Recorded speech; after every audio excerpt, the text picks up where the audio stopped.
Hi there. So I've spent a fair amount of time today, this morning and this afternoon, looking for the right words for today. The day after Derek Chauvin has been found guilty of murdering George Floyd.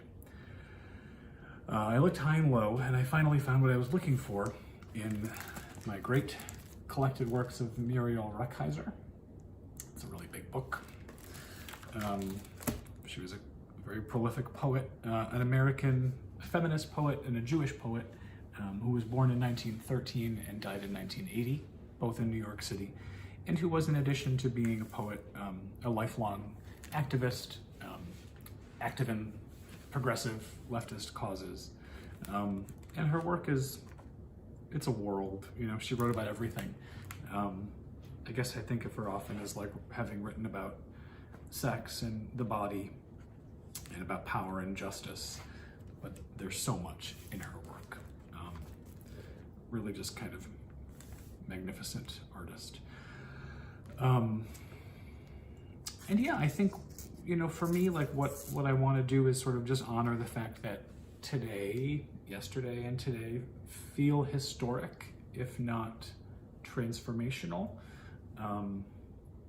It does feel like we're on the precipice of something to me, but I guess the years will prove that out. But yeah, on a day that feels significant, if not celebratory. So anyway, I've selected 3 short poems by Muriel Rukeyser I'd like to share with you.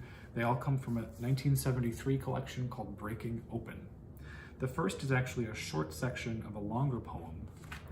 The longer poem is called Searching, Not Searching, and it opens with an epigraph. Responsibility is to use the power to respond, after Robert Duncan. And I'll read section 12, called The Question. After this crisis, nothing being conquered, the theme is set. To move with the forces. How to go on from the moment that changed our life. The moment of revelation. Proceeding from the crisis, from the dream, and not from the moment of sleep before it.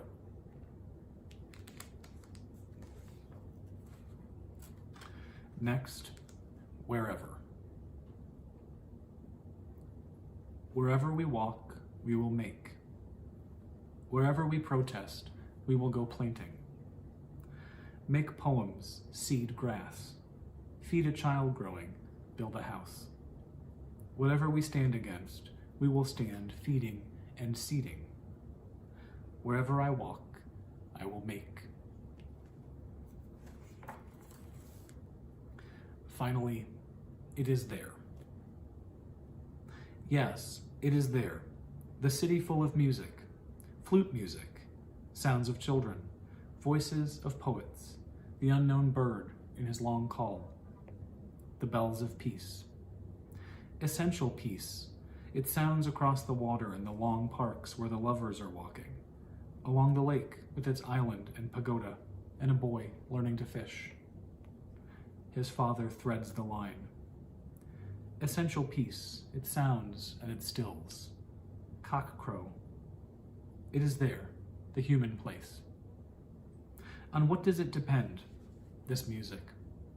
The children's games. A long tradition of rest. Meditation. What peace is so profound that it can reach all habitants, all children, the eyes at worship, the shattered in hospitals, all voyagers. Meditation, yes, but within a tension of long resistance to all invasion, all seduction of hate, generations of holding to resistance, and within this resistance, fluid change that can respond, that can show the children a long future of finding, of responsibility. Change within change and tension of sharing consciousness, village to city to village, person to person entire, with unchanging cockcrow and unchanging endurance, under the skies of war. Thanks.